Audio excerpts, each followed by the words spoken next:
was a terrifying experience, you know. I imagine the most shook up one was probably Steve. He was only like 17. I think he actually lied about his age to get the job out there. Yeah, I was 17, so I was the kid. I thought we was going to go to jail for murder.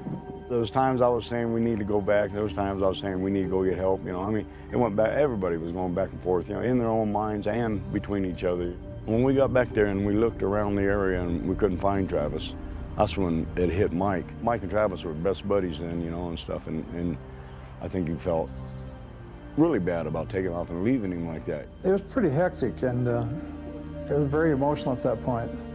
You know, your mind just takes off. We came off the mountain afterwards looking for Travis, and we couldn't find him. And we pulled in there, and Kenny got out and called the sheriff's department. It didn't come directly to me. It came to a deputy sheriff in Heber who called me on the phone, and then he gave me a little more detail on it. When I arrived there were 6 young men. They were just stomping around, and a couple of them were crying. And I tried to get just as close to each one of them as I could to see if I could detect odors of marijuana or alcohol or anything like that. He says that he didn't believe us or disbelieve us. You know, he was going to be neutral. But before we went up on the hill to radio, for him to radio the sheriff, that we better be certain, because we could get in a lot of trouble. Travis Walton was just 22 years old when this happened, and he was in this tiny little town of Snowflake, Arizona. This little town that was founded by Mormons. Everyone knew everyone in Snowflake. So it's not just like he's this in New York City or some other big town where he's anonymous. The question is, what the hell happened to this young man? How is it that he could just disappear? We're a rough-looking bunch then, you know, and a bunch of us out there with chainsaws and that, and some conflicts here and there, you know. So they just immediately started assuming, well, they killed this guy, you know, because they weren't going to believe that wild story we were telling them. The police, and no one can blame them, had to look at the much more obvious real-world possibility that these hard-working, tough blue-collar guys, even though they were friends, there was a falling out, there was a fight, an argument, and one way or another, Travis lost his life. The body was hidden.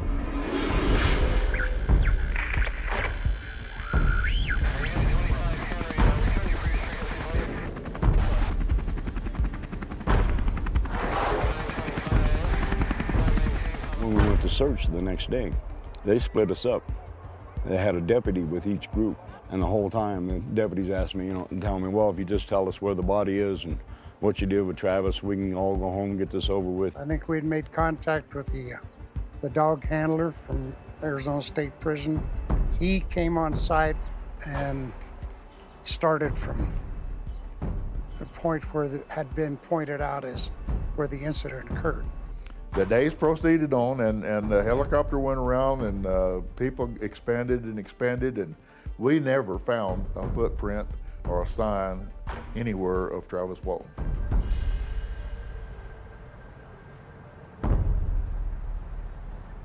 They took me first, and I was scared to death. I figured I was gonna flunk it no matter what. I didn't want to come here. I tried to sneak out the back door the day of the polygraph test, because all week long I've been hearing, well, they're gonna set it up to make you guys look guilty, and y'all ain't never gonna come out of that jailhouse. We couldn't get out. You know, we weren't, it was like being under arrest, but they didn't just say we were, you know. But it wasn't no different. We weren't leaving. Nobody was going anywhere, you know, until it was completely done. The polygraph is not perfect. It's, in fact, one of the most awful tests that anyone would have to take. You're strapped in with tubes around your chest, and you've got wires connected to you, and I've taken multiple polygraphs, and I wouldn't wish that on anyone. I designed the questions. The entire test is established by research from Dr. Raskin out of the University of Utah, who done many, many years of research on its validity and its accuracy. It took about 2 hours, and it was like 4 questions over and over and over. Did you murder Travis Walton? No. Did you see what seemed to be a flying saucer? Yes. Did you see the object hit him with a beam of light? Yes. We could have refused to take the test, you know, we didn't have to take it, but, you know, we wanted to get the, you know, get the truth out. And I passed it at 95%, I think, or something like that. They all passed that test. Most people still didn't believe it, you know, and the Sheriff Gillespie definitely didn't believe it. I think that they all were trying to tell the truth about everything. And then what happens? Travis returns. 5 days growth of beard, lost about 10 pounds of weight, and the frenzy begins.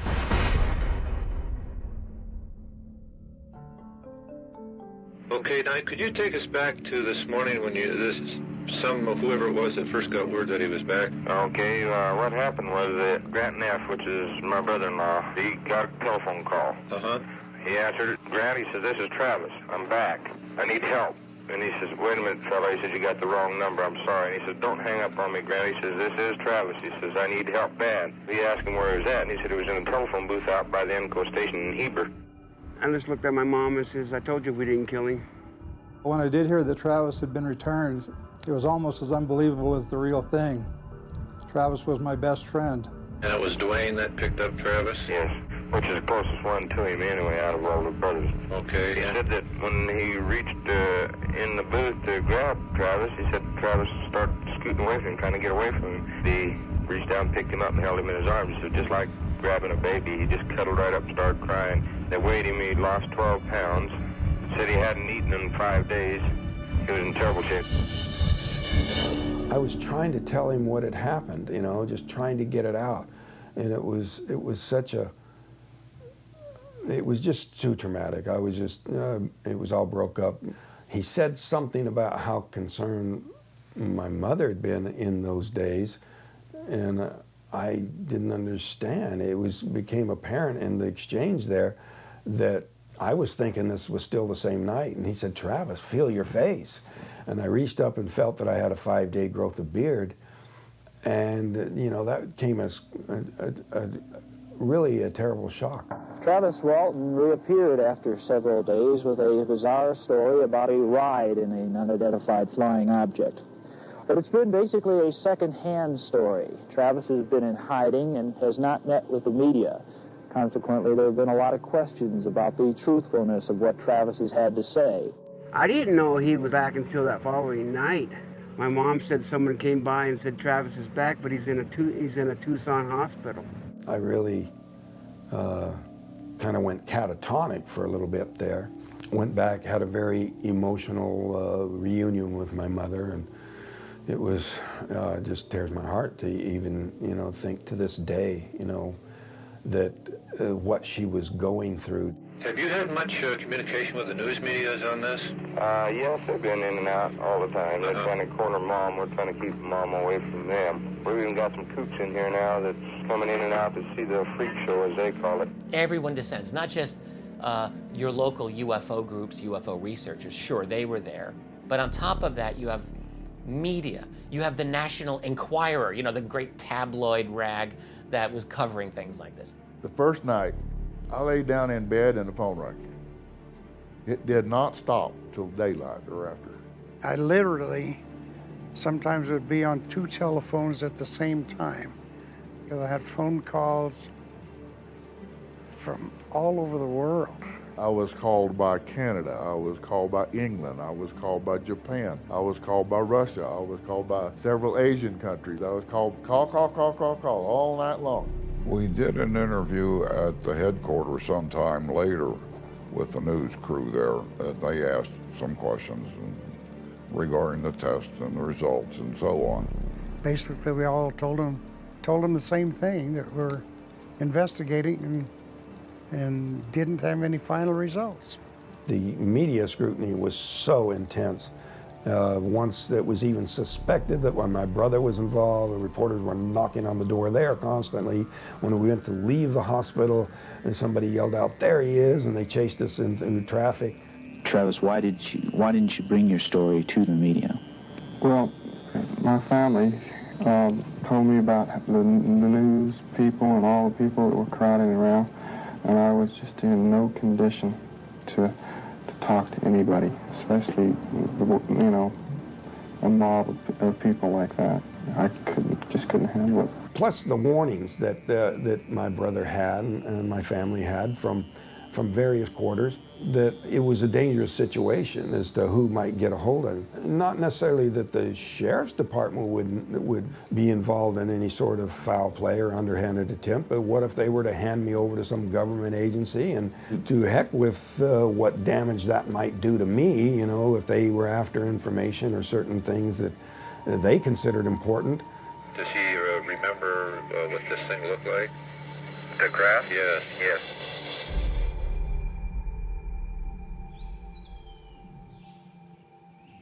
We were working on the Mogollon Rim in the Sitgreaves National Forest, which is the largest ponderosa pine forest in the world. It stretches all the way from south of the Grand Canyon clear into New Mexico. There's a much of it that's relatively untouched because it was, you know, one of the last frontiers. I was the crew boss. It was my contract, and I hired Travis and several other guys. Travis had been working for me for practically 10 years already. It was gratifying because we were actually, you know, improving the forest. It was called timber stand improvement, to remove damaged and dead trees and clear out certain overgrowth to limit the fire danger and protect the forest. When we weren't working, you know, the beauty of the surroundings was just something that just has an effect that, you know, it's really just hard to describe. You have to be there to appreciate the freshness of the wilderness and being in touch with nature, the animals, the trees. At times on your breaks and that, it was like sitting out here right now, just relaxing out in the woods, you know, where it's beautiful and that, you know. It was a great job. It was early November. Pretty cold, but it would warm up pretty quickly once the sun came up, but not too much so that, you know, you didn't overheat getting work done. I don't remember doing it, but Mike says that I called in sick that morning and he had to do some talking to get me to go work with him. Come pretty close to missing out on an experience like that. We're always a little behind on the contract. You know, you just get out there and really bust your butt for a couple of days and you get caught back up. That day, you know, we were a little behind, so we worked until it was starting to get dark. We loaded up the equipment and put it in the truck and we're headed out of there. And hadn't driven very far when we caught glimmers of this glow coming through the trees. I'd first thought it was the moon, you know, and then as we're driving along, I'm looking over here and I could see the moon over here. Definitely something out of the ordinary, you know, you don't normally see any light at all out in the woods at night. I'd spent time in the, you know, I was on an aircraft carrier and that, you know, and I'd been around a lot of aircraft and that. Somebody's saying, well, maybe it's a plane crash, but I'm looking at it, you know, and it's not a plane crash. Could be headlights shining up at an angle, maybe a campfire or lights in a tent, something, but that just wasn't kind of fitting in with the lay of the land. It's kind of like light shining through a lampshade.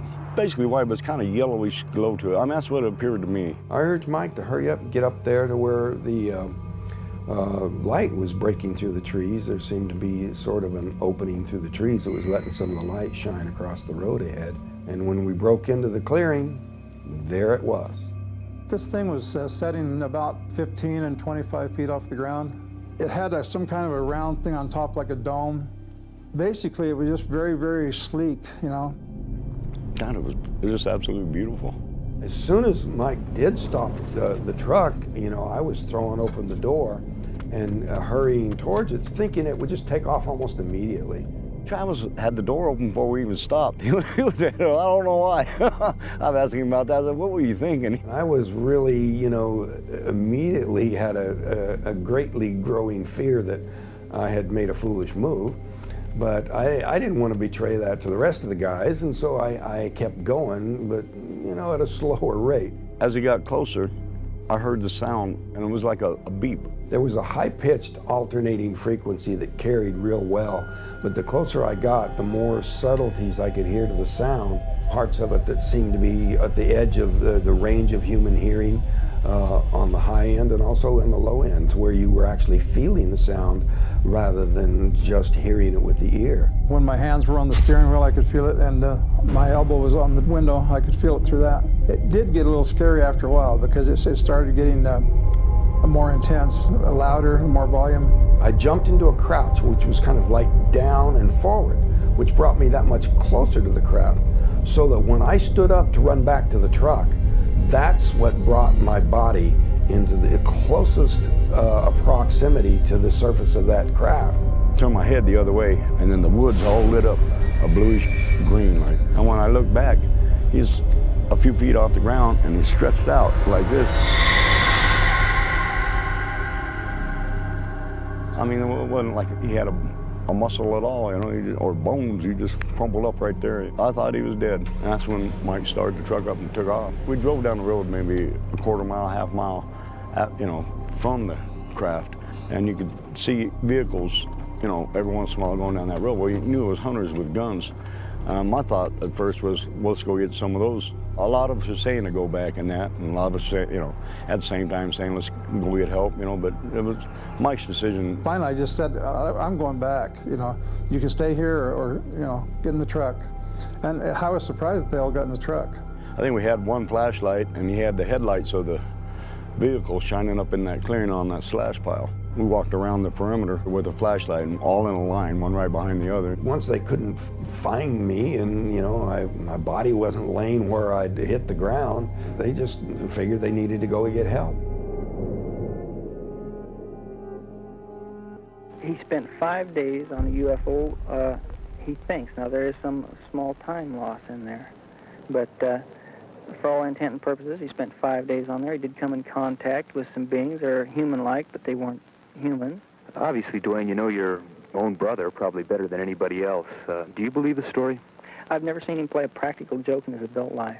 The police up here said that if it's a hoax, they're going to go ahead and put all kinds of charges against him. And that's the only thing that's involved in it right now. I see. The only threats I got were like verbal harassment as I'm walking down the street or something, you know, somebody yell out, hey, you know, we know what you did, or saying we're stoned on drugs. And there was some government people, I'm sure they were government, because they used to drive them old Plymouth cars that, you know, they'd be the ugliest colored, and the rims always matched, and two guys sitting there in suits. I'd see them for about the first couple of weeks, just about every time I went out the door. And they're going to run him through this polygraph too? Right. I Polygraph, ESA, and progressive hypnosis, and they said possibly sodium pentothal.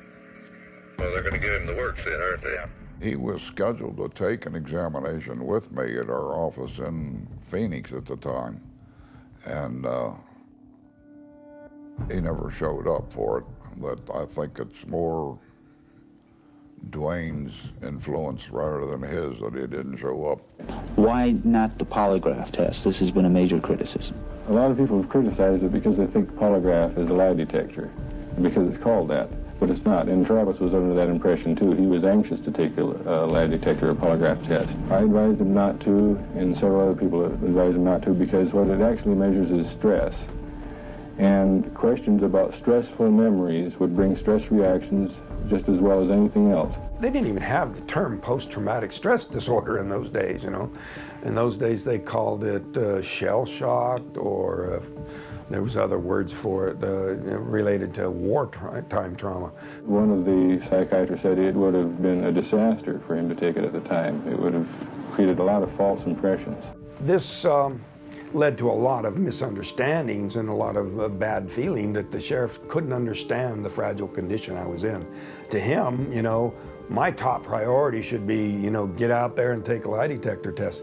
It's a fragile condition that my brother made all these decisions. I didn't even talk to him or discuss these things with him, tell him what I wanted, whether I would do this interview or do that or anything. I was, you know, not in that kind of shape. He had to process all of this. And that's the hard thing to do, because even though he was gone for 5 days, he only remembered about 2 hours worth of his time. And you'd have to ask yourself, well, why didn't he remember more? After the event made publicity in Arizona, It turns out that there was a nationally known UFO organization in Tucson called the Aerial Phenomenon Research Organization, or APRO. They reached out to Travis and arranged for hypnosis to be done by Dr. James Harder. And he was a skilled investigator with engineering background as well as with hypnotic techniques. He did a regression on me in which I was able to recount the memories for the first time in their entirety without so much of the fear that was just keeping me from even speaking without breaking down. I talked to Dr. James Harder not long after he interviewed Travis and worked on that case. And Dr. Harder stressed the psychological impact that this had upon Travis. He was terrified. When I regained consciousness, I was looking up at a light shining down on me from the ceiling. I believed that I was in the hospital. I didn't make any attempt to move because of the pain I was in. I couldn't focus my eyes very well, but I looked beyond the top edge of the thing that was laying across me, and I saw two men leaning over me that had kind of underdeveloped features and no hair of any kind. I didn't even think. I just lashed out, and I grabbed up a tube, a clear piece of glass or something, and I tried to break off the end to get something sharp to defend myself with. But they didn't try to approach or anything. They just left. They just ran out real fast. There was a corridor outside, and they went to the right, and I went to the left. It was a very narrow corridor, and it was dimly lit everywhere. I went into this room that you could even see the stars back through the wall I just came through. And there was nothing in the room but a chair with some controls and knobs and things. I heard somebody come in, and I turned around, and it was a man.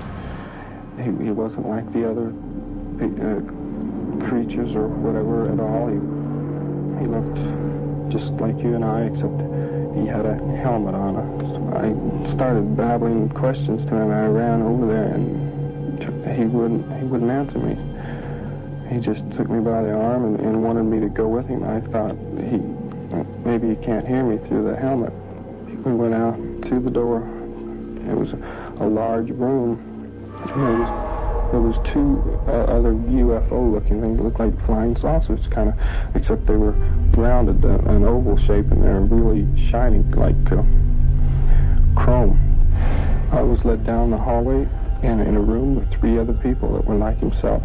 I sat in the chair, and I tried to get the people to talk to me that were there, and they didn't have things on their head, and so I thought that maybe they could hear me, but they wouldn't answer either. They put a deal over my face. It was kind of like an oxygen mask thing. It was kind of clear plastic. I looked up at the ceiling, which was just, it was all solid light. There wasn't any light fixture or anything.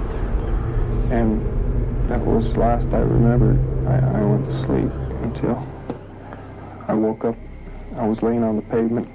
I looked up the roadway. It was night, and I could see a light on the bottom of a flying saucer, and it just went straight up really fast, just without a sound. I recognized the roadway, and I could see a light down the hill, so I ran down that way, down to the phone booth by the gas station there. I called my brother-in-law. That's the way it happened. What happened to Travis after we took off in that truck, I can't tell you. You know, I wasn't there. I don't know. But I believe every word Travis said about it. You know, I don't have any doubt in my mind, because like I say, he's never lied to me about nothing. That procedure was actually quite a major step in the reduction of stress that I was feeling. I say reduction, but you know, it was at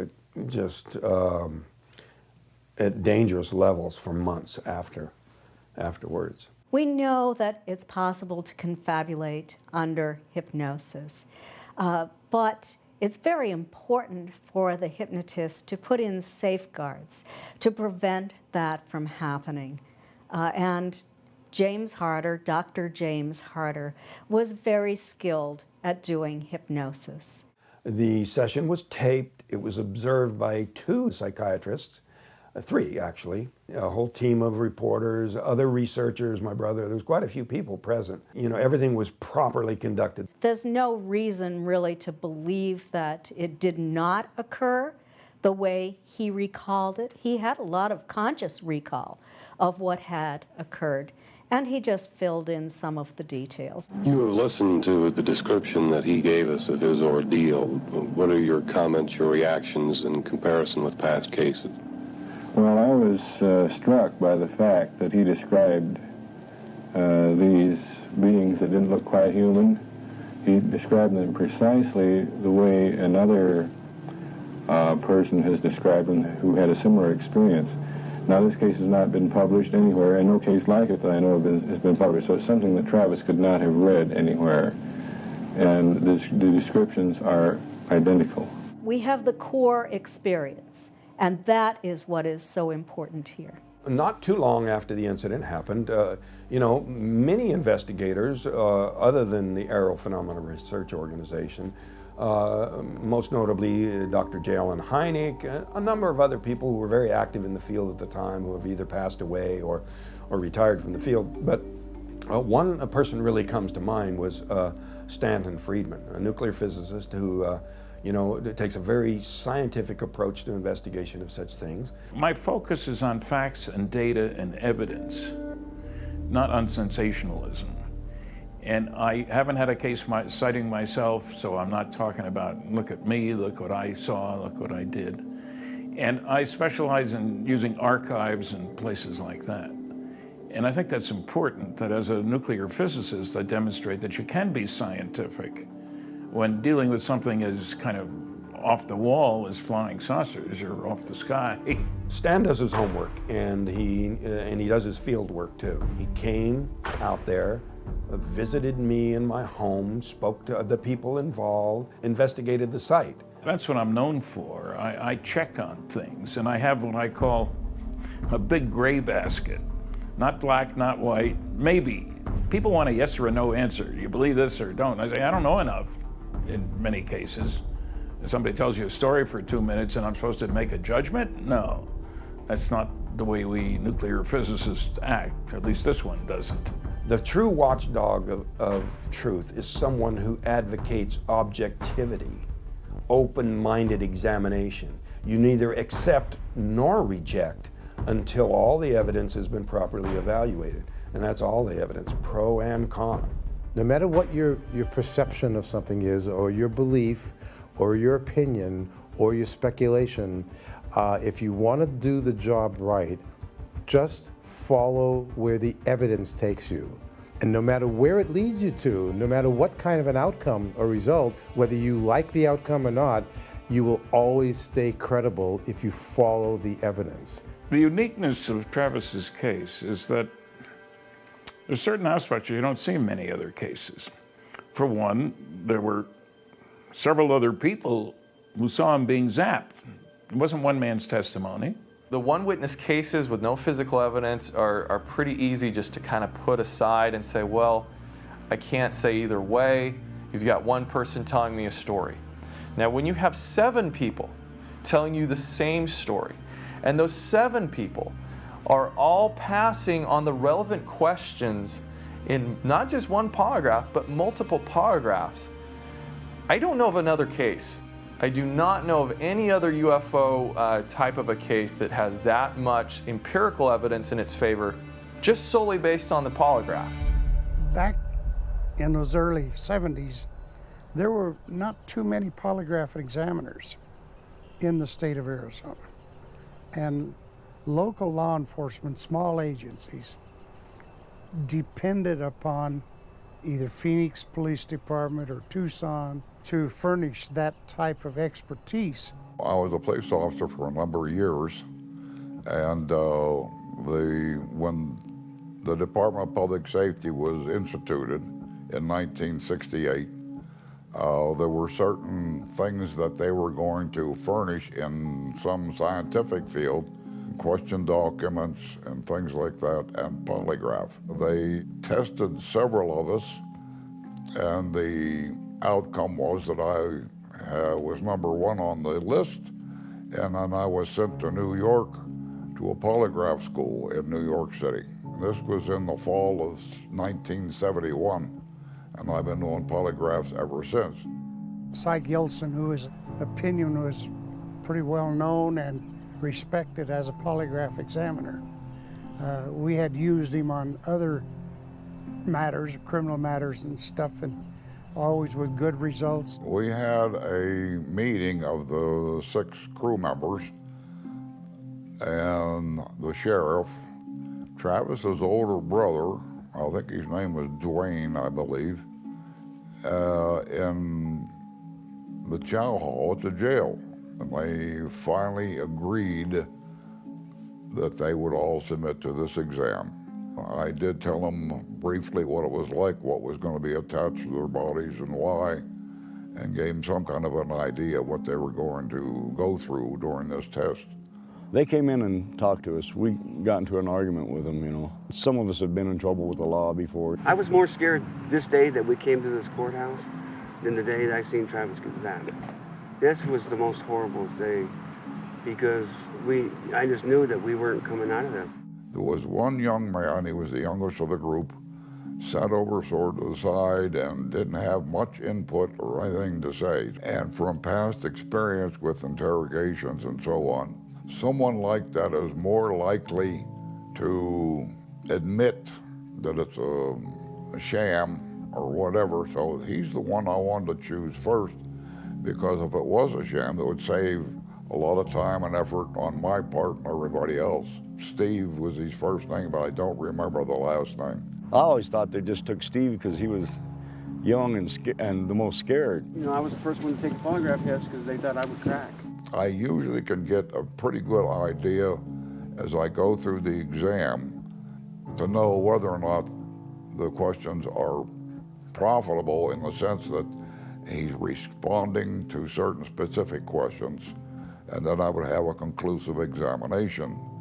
And frankly, when I finished with him, I was quite surprised myself because he was passing the exam. And we were there until 10 o'clock, 9:30, 10 o'clock at night. And then the guy tried to walk out without letting us know anything. I didn't like that, so I chased him down. And I told him, you know, we have to know. I tested each one of them down the line, and they all come out on the positive side. They were being truthful to those relevant questions. 5 of them passed. One of them is inconclusive merely because of the person's general nervous tension. One young guy, I think he was a red-haired fellow. His name was Dallas. That's his last name. And he had been in some minor scrapes or something with the law prior to that. So he was a little bit dubious about taking the exam to start with. He did not cooperate with me at all. They have to cooperate in the sense that they have to sit still, no movements, listen to the questions, a one-word answer, and so on. And he was doing anything he could to disrupt the tracings, which he did, and his test was inconclusive. As far as conclusive examinations of polygraphic of tests, the fact that the 5 that I did test, and they all come out passing the exam in the way that they did, would probably eliminate to the most degree that there'd be one lying and get past me. That would be, I think, impossible in itself. One of the first polygraph examiners to review the case was Edward Gelb, who in 1978 was president of the American Polygraph Association. He came to the conclusion that the possibility of 5 people telling the same story, passing a polygraph test, and not telling the truth would be 1,000,000 to 1. That's extremely important. There's a lot of controversy about lie detector tests. Some people state that an honest person can tell the truth and fail. A sociopath can lie and pass. But it would be extraordinarily difficult for 5 people initially to pass that test. Eventually, the 6th did take the test and pass, and Travis and his brother also passed lie detector test after lie detector test. If that's not sufficient evidence concerning this UFO incident, what are we doing convicting people and condemning them to death on the basis of less testimony than that? If you only had the evidence of the polygraph, you still have the most well-documented case in UFO history. We also have the tree growth in the immediate vicinity. In the summer of 2014, we went back to the site to do a field survey.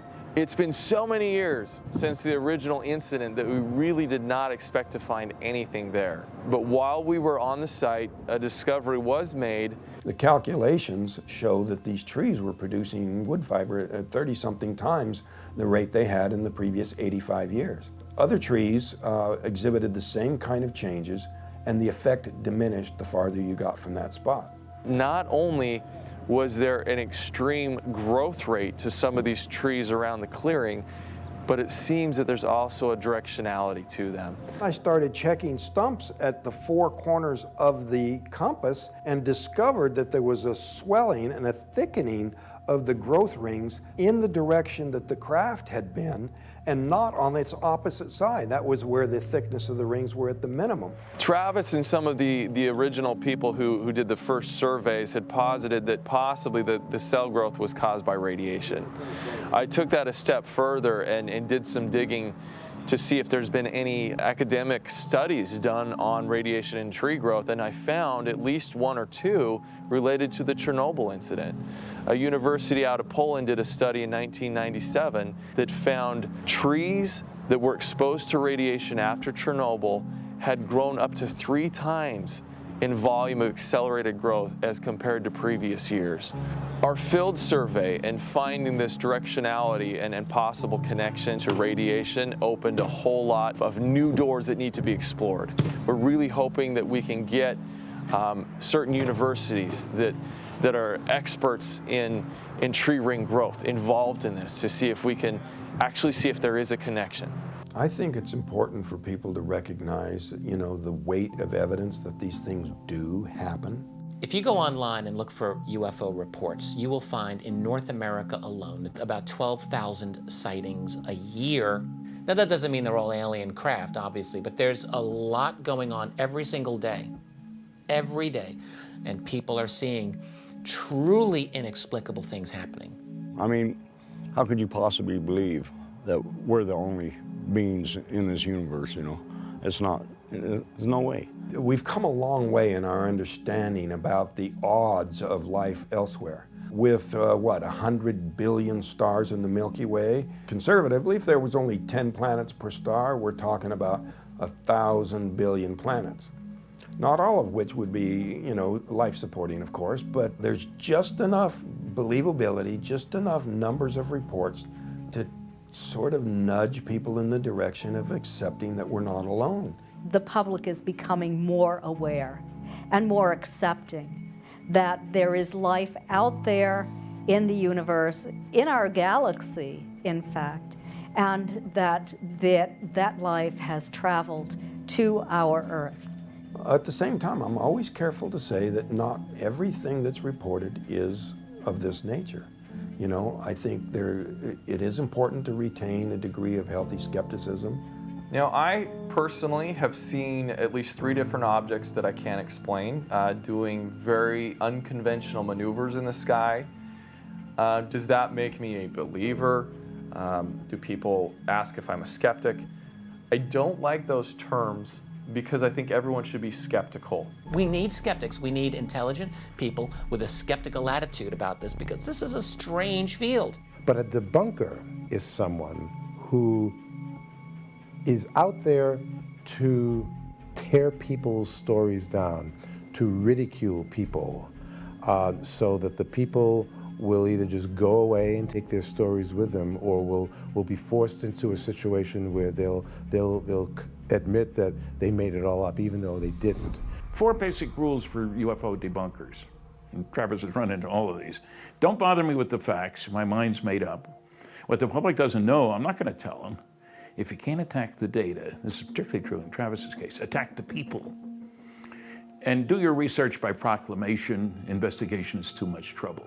You know, it's so funny because I've gone on a lot of times with some debates with some of these debunkers, and you're extraterrestrial, you say. I said, I didn't say it was extraterrestrial. I said, maybe it is, I don't know. How am I supposed to know? All I'm saying is that this is what people saw, this is what was reported, this is what the photographic evidence backs up, the radar evidence, whatever it is, whatever particular case it is. You can speculate all you want is to figure out what it was. We know what it wasn't. They begin with the idea that if it's unproven, that's the absolute equivalent of disproven.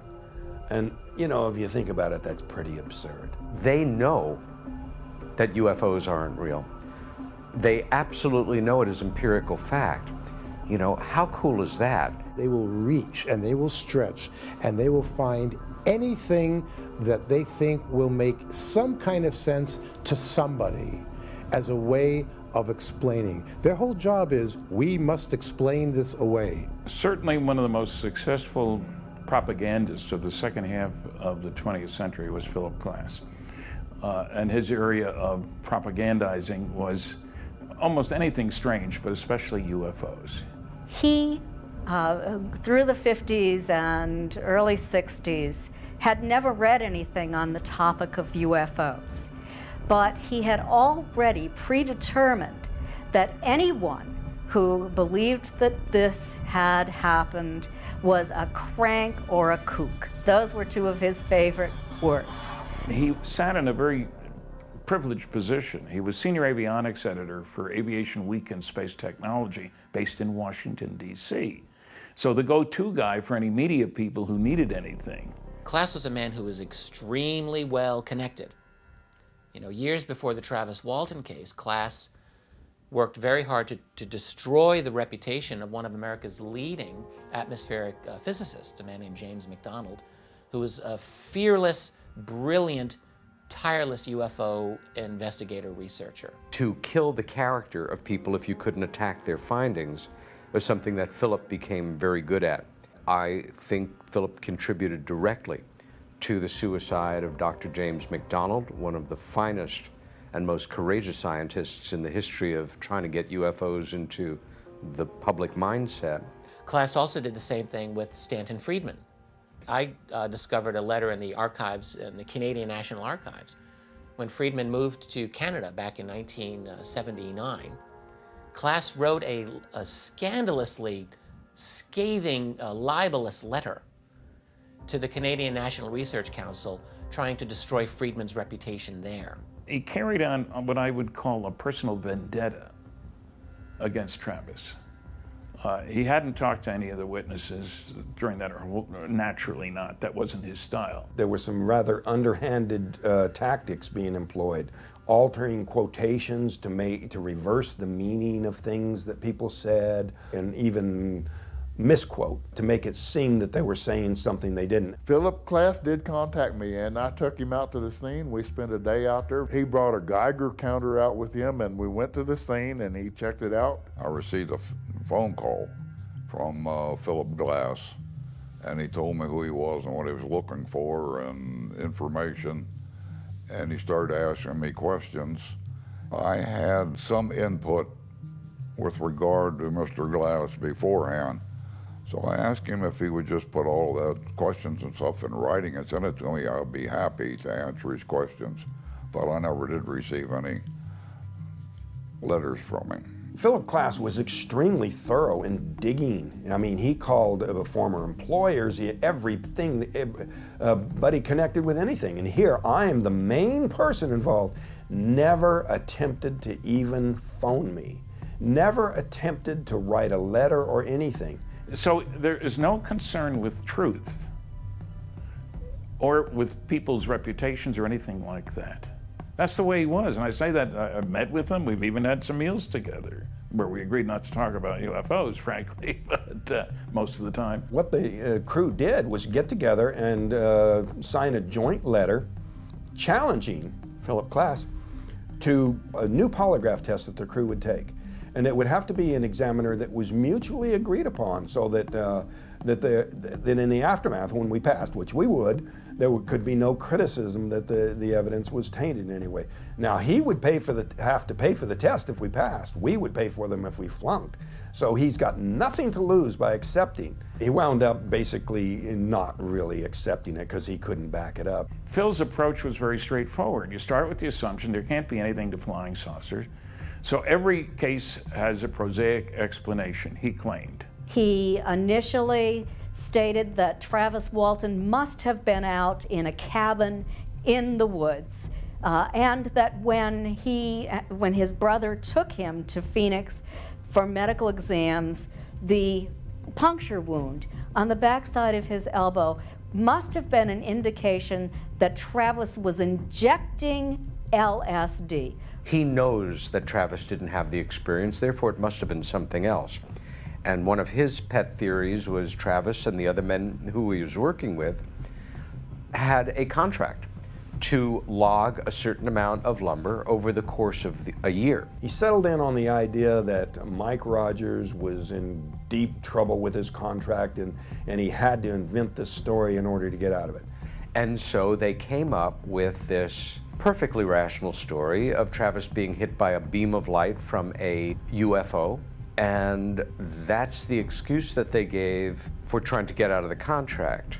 That would get us out of the contract, and I'd get my 10% retention, and everybody get paid, and we can make it through the winter, see? It was wrong on every count, every single count. I knew that they were having trouble with the contract. I knew that. But you see, I also know that doing some stunt like that is not going to get you out of the contract. It just ain't. It was a hounding that went so far as to urge a federal criminal investigator to come and try to force Mike to sign a confession. And Mike got written affidavits from the contracting officers from the Forest Service stating clearly that there's absolutely no way that Mike could have benefited and actually was harmed in many ways by this incident having happened. You know, just like Philip Klass when he offered me the $10,000. That was a lot of money back in the 70s. Steve Pierce, who was the youngest member of the work crew that Travis Walton was on, stated that Philip Klass offered him $10,000 in order to say that this was a hoax. $10,000 is a nice amount of money today. In 1980, that was a really nice chunk of money. And particularly if you're a young guy like Steve Pierce was at the time, who was struggling financially, could have used the money.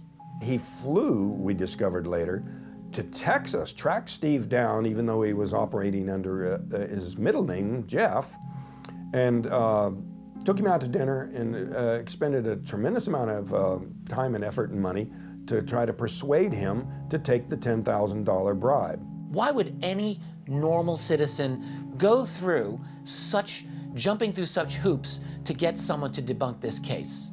Another thing to consider with Klass are the people that he consorted with. Now, one of these was a man named Donald Menzel. Before there was Klass, Menzel was America's leading debunker of UFOs. Menzel was an astronomer at Harvard University. Doesn't get any better than that. A highly respected academic who wrote a number of books under the pose of, a skeptical academic looking at UFOs as misinterpretations of natural phenomena and things. But there was a secret life to Donald Menzel also that nobody, or very few people, knew about. Donald Menzel was very well connected to the NSA. I had to get permission from 3 different people to look at Menzel's papers at Harvard, and discovered to my total shock that he wrote Jack Kennedy, President Kennedy, whom we knew because Kennedy had been on the board of overseers at Harvard, and his area of interest was astronomy. There's one area where he may be able to provide special assistance, and that has to do with the very special National Security Agency. And he tells Kennedy, when we are properly cleared to each other, I can tell you more which was one of those, what? Back in the 60s and 70s, the NSA was very much below the radar of this nation. Menzel's wife didn't even know that he was well connected with the NSA. That's how secret this was. But Menzel and Klass had a very close correspondence. Back in the 70s, it suddenly turns out that the CIA was playing footsie with a lot of journalists. They would report to the CIA after attendance at a foreign conference on a regular basis. Big names for major publications. And it was a big scandal at the time. And my feeling is that Phil was the perfect person to be used by the CIA. He wasn't married. He traveled a great deal to conferences. He had a legitimate job for a major publication, very well thought of, Aviation Week. And he could attend conferences and report back what Americans were saying they shouldn't have been saying, what Russians were saying that we'd like to know what they were saying. Klass was able to get op-ed pieces in the New York Times like no big deal. He was able to get on major media to talk about these cases. No big deal for him. Well, gee, when you think about how difficult that is to do, you've got to be very well connected to do all of those things. And now that through the Freedom of Information Act, I have come into possession of the FBI investigation of this guy, there's definite evidence that he probably was acting on behalf of some covert agency in attempting to discredit this. He identified himself to me as U.S. government UFO investigator, Philip Klass. And I think he was, you know. And he was the only U.S. government man that appeared on the scene. I don't believe that anyone turned him into a UFO skeptic, but they certainly were in a position to guide and they're also finance his efforts. Here's our slush fund, here's $10,000, and you're going to destroy this case for us. This is a classic mark of an intelligence community operation. Klass stated in letters that he did not have a very high income. So the money came from somewhere.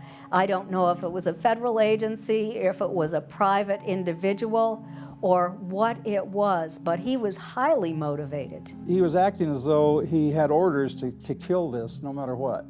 You know, if you can't find a chink in the armor, make one. And that's what he did. Now let's go a step further.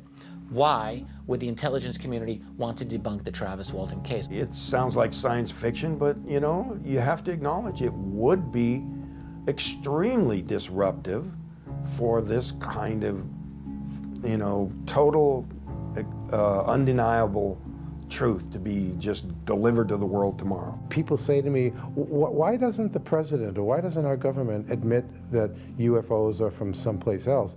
Because they can't. Because nobody in the government is willing to come out and say, yes, we're being visited, and we're sorry that we lied to you about it and kept it from you for so many decades, but we felt that we were doing it for your benefit, to protect you, to protect the citizens until we knew more about it. Disinformation was a very important thing in winning World War II. It was aimed at Hitler and Japan, but we lied intentionally, often, powerfully. That's the way the ball game is played. So what you find is that you have gatekeepers within the world of the media, you have gatekeepers in the world of academia who, their job, it's like sheepdogs guarding the flock. And that's also one of the reasons why I don't think that there will be disclosure in my lifetime. But so many people think, oh no, it wouldn't be that harmful, you know. Everybody they know would think this is great, you know, full disclosure. But no, if you look around at the institutions, the financial, religious, social mores that are out there, it would be extremely destructive. I mean, people would not go to work tomorrow. The structure of energy, finance, the whole thing would be turned on its head. I think every government in the world has three major problems along these lines with regard to UFOs. One, they'd like themselves to figure out how it works because it makes a great weapons delivery system. It makes anything worth flying look pretty naive by comparison. Two, you'd want to make sure that the other guy doesn't figure out how to duplicate their behavior because then you have a defense problem. If he's got something that flies like these things, we got a problem because we can't handle it. And three, perhaps most important, a kind of philosophical political problem. As soon as it becomes obvious to the people on the planet and widely accepted that flying saucers are real and from off the Earth, there's going to be a push for a view of man as Earthlings, the people on this planet. Instead of I'm an American or Russian or Chinese, I'm an Earthling. There is no government that wants its citizens to owe their primary allegiance to the planet as opposed to the country. Nobody wants to give up their power. And that's really how this system works. Now, there are a few brave people who are able to go beyond that. But if you're going to go beyond that, you've got to be brave and you've got to be prepared to fight. You've got to be prepared to have people like Philip J. Klass go after you if you become too good at it.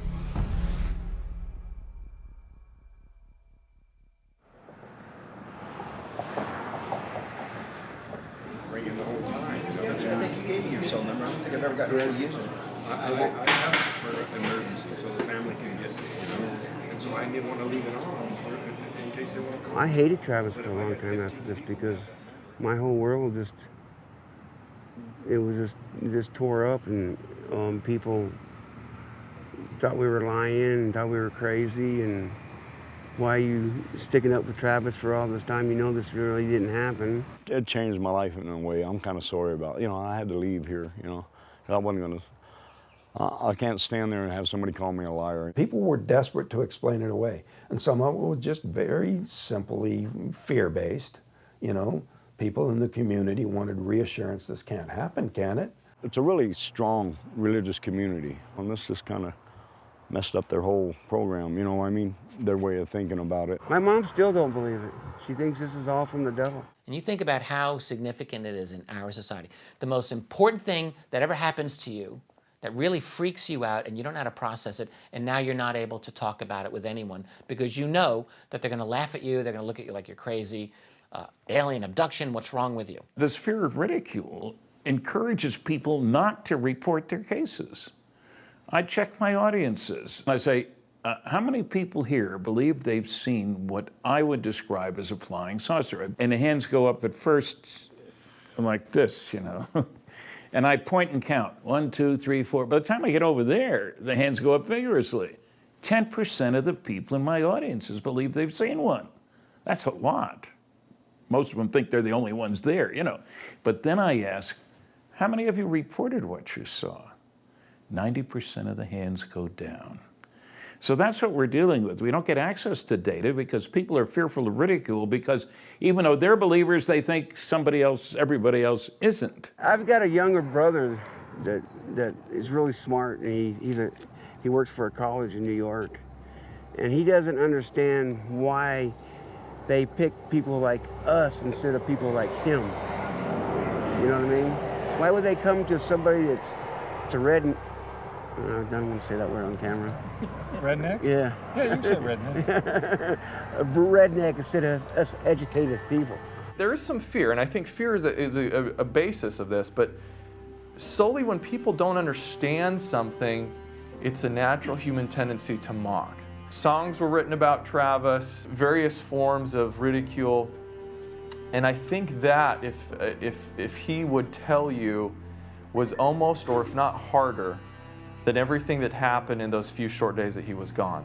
From a psychological perspective, I can't imagine what it would have been like for a young 22-year-old man working out with a logging crew in the woods to have undergone this radically life-changing event. It's a net negative, We lost our jobs in the immediate aftermath of it, and I'm, definitely got the feeling that, many opportunities that I had in life were forever closed to me on account of having had this happen. He decides to stay in Snowflake. Everyone knows who he is, what happened to him, and from then on, he's labeled and identified in everything that he does, every job that he goes and gets, every friend and association. So you can imagine his whole self-identity is now related to this abduction. There were times over the years where I thought, if I could just get this off my back any way I could, not just clam up, but just tell them, oh yeah, we were all drunk that day, Even though it's a lame and silly thing to say and it wouldn't fit with any of the facts, the people who were so anxious to hear something like that would latch onto it and leave us alone. But I never did it. He was somebody I looked up to because he had the courage to speak about this. And my sense hearing him speak was that Travis was not comfortable. He was not having a good time. He felt a sense of responsibility that he had to do this because it was important and because it was true. We all have choices. Travis, in my opinion, made the right choice. He came forward. I give him an A+ rating, if you will, for integrity, for intelligence, for aplomb, being able to handle himself under fire. How he could put up with some of the debunkers, I don't know, because they're nasty. I'm not sure I would be able to. Travis has withstood that for most of his life now, and as have the other participants in this, and they have all maintained the truthfulness of their story without embellishment all the way through to the present day. I admire him and Mike for all the time. I mean, I got away from it, you know. I moved to a place where nobody knew me. And Mike and Travis, you know, they stood there and just kept telling the truth, you know what I mean? And stood up there, you know, like all of us should have done, I guess. He's just one of those people. Travis became kind of the poster child for people who have had similar experiences.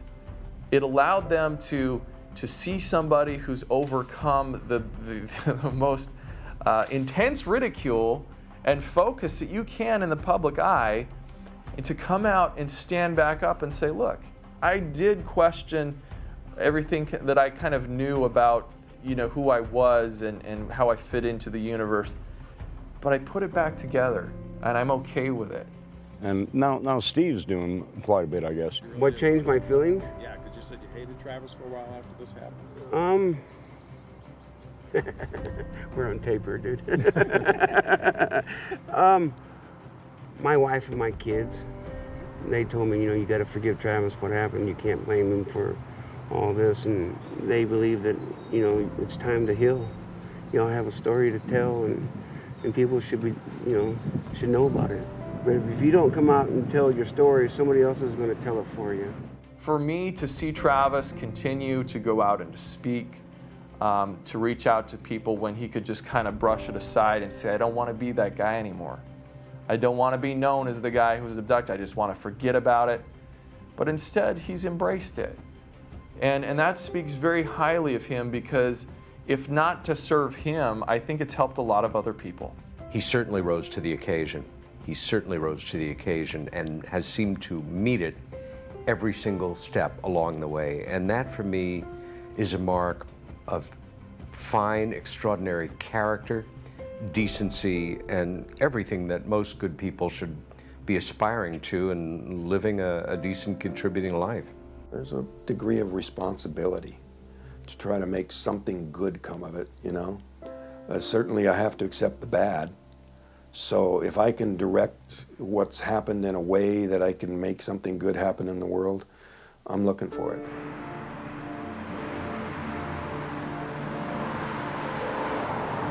This was the road we took on our way to work every day. We'd all meet at like Mike's house. Sometimes he'd go around and pick everybody up. We'd worked on the contract a great deal, and much of it had already been cut, but much of the allotted time had already elapsed. So we were under pressure on a deadline, and we'd extended our working hours to try to get it all done before the snow came. A lot of this drive looks the way it looked back then, but then there's other parts that have been changed by the Rodeo Chetasky fire, which burned up over 500,000 acres of forest. At that time, it was the biggest recorded fire in Arizona history. We spent so many back-breaking hours improving this forest, and then to have all that work just go up in smoke because of just one little careless moment, you know, 100 miles from here. Turkey Springs contract is pretty much everything on our left, all the way over to that far ridge that's all burned off. And I think there's one more past that was the ridge where we were at that day. Keep an eye out for the wild horses. They like this area. Okay, turn right here on the left. We won't be able to drive all the way up to the site because it's all been closed. Okay. But we can walk there now. I'm struggling to come to terms with this, and especially to try to understand or take some meaning, at least personal meaning. You know, after 4 decades, I've come to, you know, a little different take than I had initially. I took it extreme exception to what had happened, you know, the fear, the horror of it all. It was only gradually did I just come to realize that they didn't just bring me aboard to do experiments on me or just torment me to see, you know, what pain does to humans or something of that nature. That most likely you can infer that with that amount of energy hitting me, it would have been probably fatal, and that they probably took me aboard in order to revive me, to correct the damage. I don't blame you for doing. I don't blame Mike for taking off either, because he had all of us others to worry about, too, you know? Yeah. You know, and if he would have went to my mom's house that night and said that I was zapped by a UFO, my mom would have shot him off the porch. Yeah. I think they understood that I was getting too close in a way that was putting myself in great danger. They were trying to move the craft a little bit out of range before I got myself hurt, and it was too late. The energy had hit me and damage was done, possibly cardiac arrest or worse. And so these beings were in a position to where they could leave a body there, or they had the responsibility, being a part of this accident, to do their best to try to bring me aboard and revive me. My big theory about what it was all about, that it was a intentional display of the mythology of the Phoenix. The death part of the display was, you know, him getting knocked to the ground like that and making some of the crew members even think he might be dead.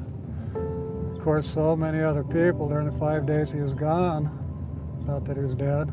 Figurative rebirth is when they dropped him off right outside of Heber here. I tried to convince myself that Travis actually was killed, but they picked him up to fix him up, you know. So it had a happy ending to it, you know what I mean?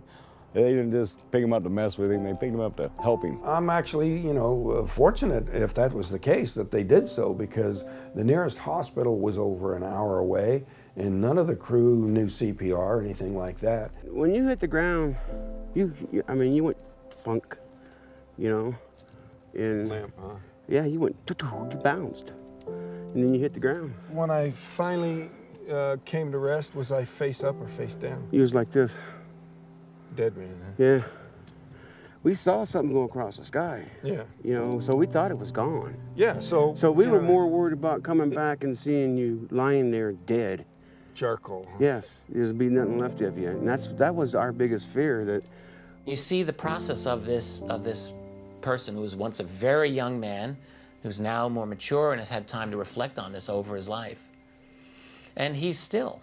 You really get the sense that he is still trying to process this. What happened to me? Will I ever get closure on it? I really believe that it was done on purpose, and you know, someday we're going to find out why.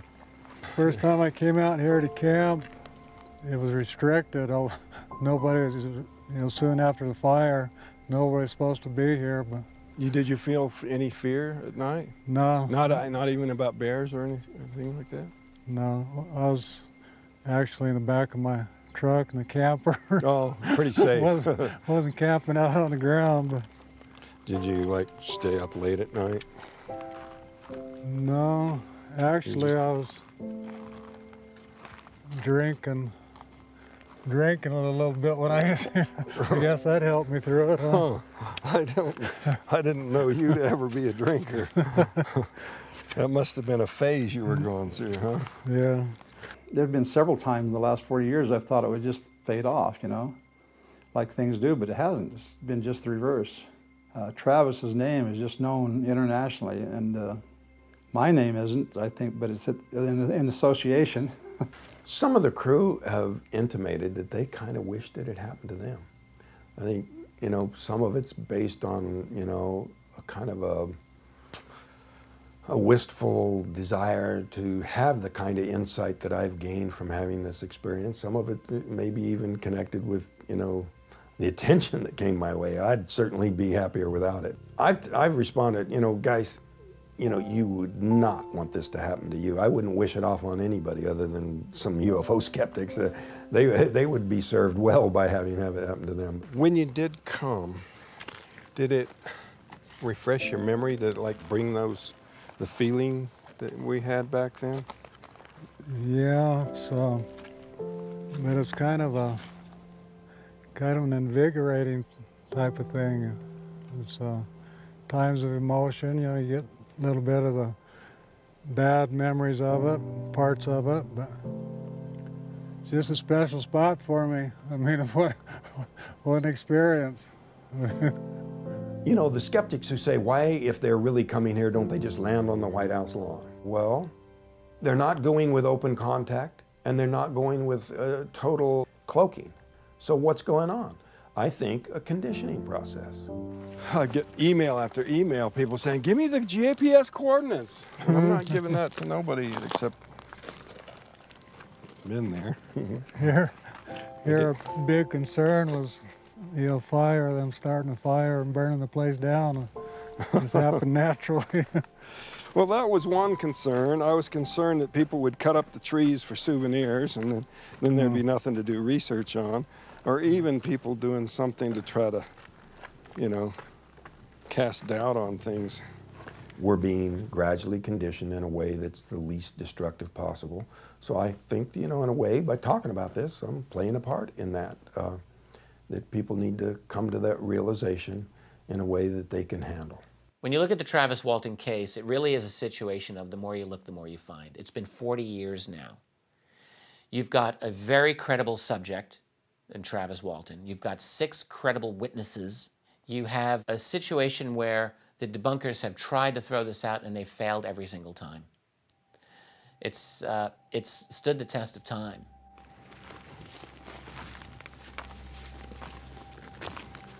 And it was just right at the top of the rise. Kind of in the saddle. In the saddle of these 2 hills coming down. Yeah, it's got to be right in here someplace.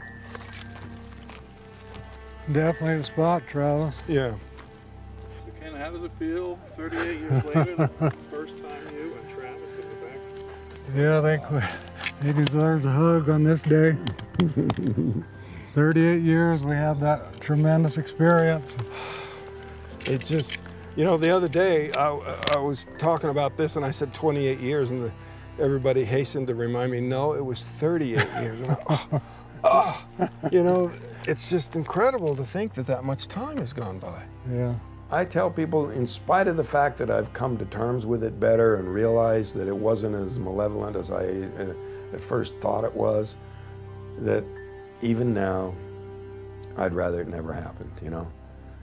Travis, what would you like for your future? What would you like to have come of this?